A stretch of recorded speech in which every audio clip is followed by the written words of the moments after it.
Leadership Administration, Chapter 2, Administration, Authority, and Command. So administration is the logical coordination and arrangement of people, tasks, and resources in a manner designed to achieve a mission. The goal of the administration process are to ensure organizational effectiveness, enhance potential, and achieve overall desired outcomes. So bottom line is you're talking about the overall operation, the administration. And that's what we're looking at from in our course. We're looking at from the bird's eye view, from the chief law enforcement officer, that would be like your chief of police, your sheriff, the administration, who's responsible for all of that. Administration systems. Administrative systems are created by organizations to ensure behavioral compliance, reduce uncertainty in employee performance. They involve a hierarchy, authority structures, scalar levels of command, delineation of tasks, policy, rules, procedures, processes, and managerial accountability. So when you look at the systems are not the people. The systems are what's put in place for the people. This is set up so realistically, regardless who your chief executive officer is, or who your chief of police or your sheriff or whoever is in charge, it doesn't matter who's in charge, comes and goes.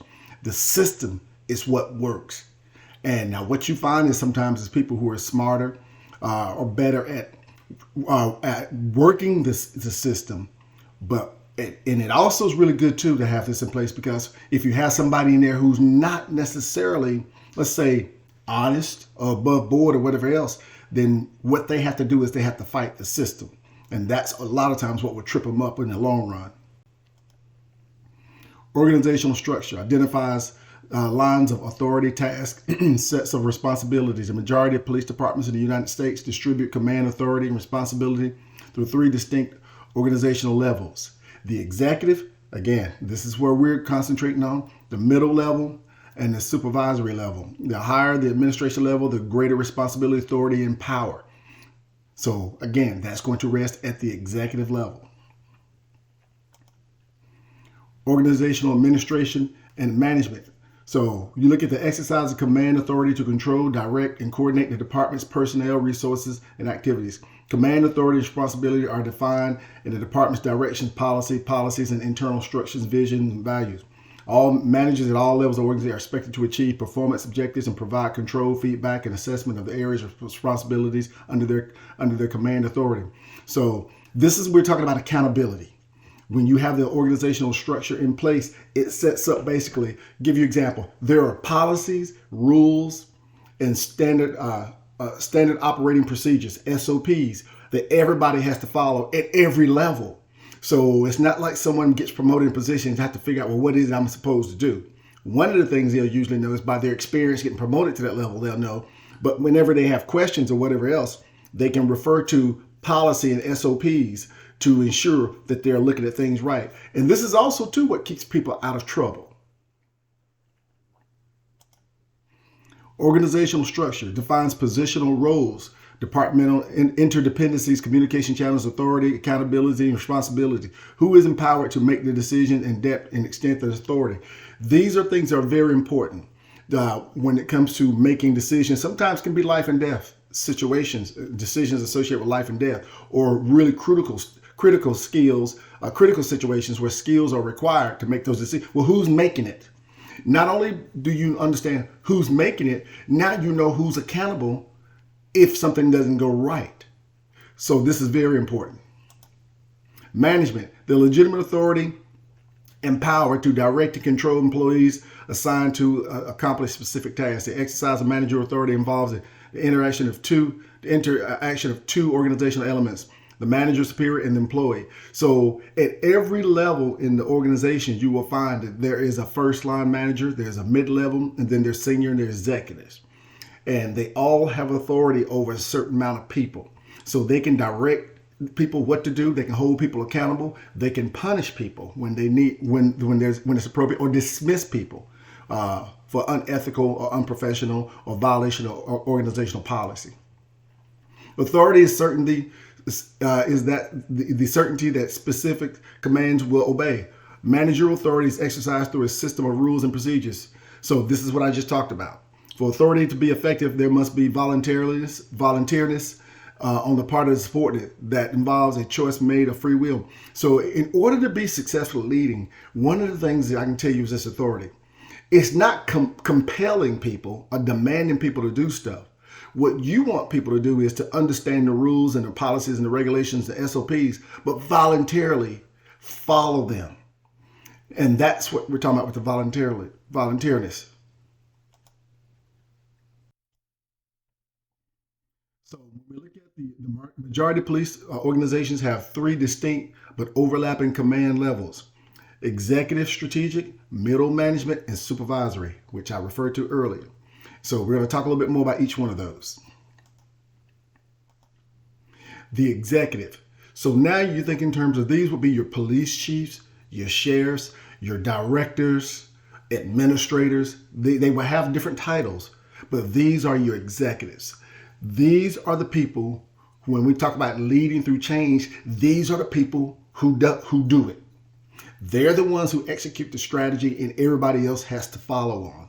They're the ones that sets the tone, the culture, and oversee and set parameters for everything else to operate under.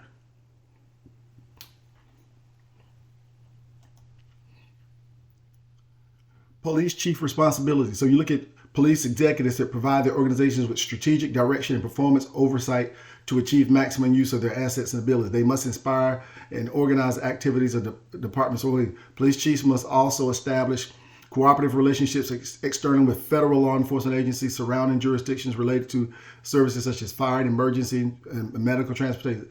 They accomplish this through personnel management, budgeting, operational management, and community relations. So the police chief is the executive. They don't just deal with law enforcement and just locking people up and dealing with that. They have to deal with the administrative. They have to deal with the budgets. They have to have established memorandums of understandings, MOUs with federal agencies and other agencies and stuff to bring in resources when they need them to work. They go, a lot of times they would go to agency head meetings where they meet heads of other agencies, federal, state, and local in their area to brainstorm, to figure out what they need and how they can be helpful to each other. That's what the executive do. Now, the police chief will have an executive team too with them, and a lot of times they will be referred to as deputy assistant directors, a deputy assistant police chief. So again, we look at it, they administer the department to ensure that its effective carries out its mission while at the same time gains the approval and support of the political structure and community. So here's something else that they have to do. They actually have to not only work with the community, have a relationship with the community, but also federal agencies and state agencies and other agencies, the fire department. But they also have to be in tune with the politics of the community and the mindset and the nature and the culture of the communities. So they have a lot of hats that they wear. So the responsibility of the chief's position differ from size and function of the department. Chiefs of large departments are assisted by a command staff. Remember, I referred to that. And on other executives whose titles include chief, deputy, chief assistant director, deputy commissioner, colonel, lieutenant colonel. All of these, the bigger the department, the more layers of management that you'll have. Police chief's core responsibilities: the community, the governing body, the department and its workforce, the profession. They have a lot of hats that they wear, and they have to be able to coordinate it. They have to be part law enforcement officer. They have to be part leader. They have to be part executive. They have to be part politician. They have to be part community bureaucrat. All of these things, when you see a successful police chief, he or she possesses all of these talents. Administrative paradox. Police chief executives are appointed by their controlling government authority and they serve at their pleasure. So police chiefs are not elected. They are actually hired, usually by the city. The mayor usually be involved in that. Various people in the community may be involved in that, working with the mayor's office to ensure that they get the right person, man or woman, to be their executive. They don't want to bring in just anybody. So they're not like sheriffs, where sheriffs are elected by the people. No, this is usually a governing body and others who are involved in the political hiring of a police chief. Environmental demands. Environmental demands include changing crime patterns, homeland security, demands for service, changing public safety conditions, demands for accountability, directives for the judiciary and legislative and state and federal mandated training.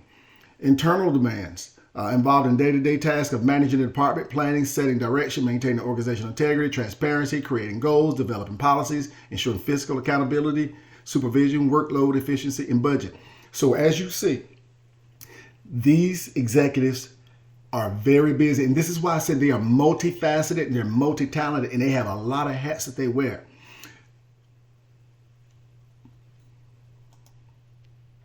Building trust and nurturing legitimacy. The task force on 21st Century Policing in 2015 noted that today building trust and nurturing legitimacy on both sides of the police and citizen divide has become a fundamental responsibility of all police executives and the basis upon which they are being evaluated. So there's not just being evaluated on just how they do policing. They're also being evaluated on how are they dealing with the community. So it's two sides. The police, yeah, they have to remember they're policing the community and it's to protect and serve is their motto. But by the same token, if this is retail, the customer is the citizen. And in retail business, what do they say? The customer is always right. So you have to know, you have to take care of the customers.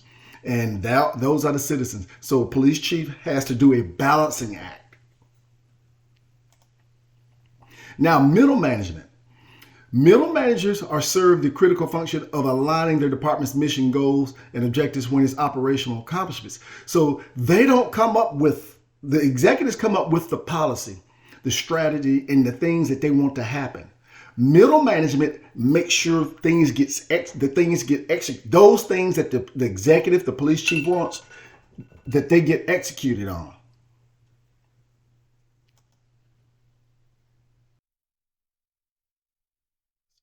Middle manager responsible for organizational effectiveness and efficiency, leading the edge of centralized control over department's internal environment, interacts of the chief's executive strategic plan. So when you look at the middle managers, they'll have like a department that they're over. And then they will have people below them. We'll talk about the other supervisors below them, but their department at the department level within so the different types of units. So middle managers engage in planning, organizing, commanding, coordinating, controlling. So what they're doing is looking at and saying, you know what, in my area of responsibility, I have to plan, organize, and do all these things and come up with this stuff. And then my people have to execute on that. Again, they're looking at the middle, not the top, not the executive, but below that. The executive told them what they want them to work on. Now they look in their area and now they got to plan accordingly, specifically for things that transpire in their area. And if they have different types of units, then that's going to be different types of things. The control function involves identifying goals and objectives, establishing and maintaining standards, continuing communication with subordinates, monitor performance, evaluating, and rewarding. So they're looking at their folks under them to determine these things. They look at the executive stuff and then they come up with goals that falls under the executive's umbrella. And then they want their people to execute on those. And they monitor the performance and execution of that.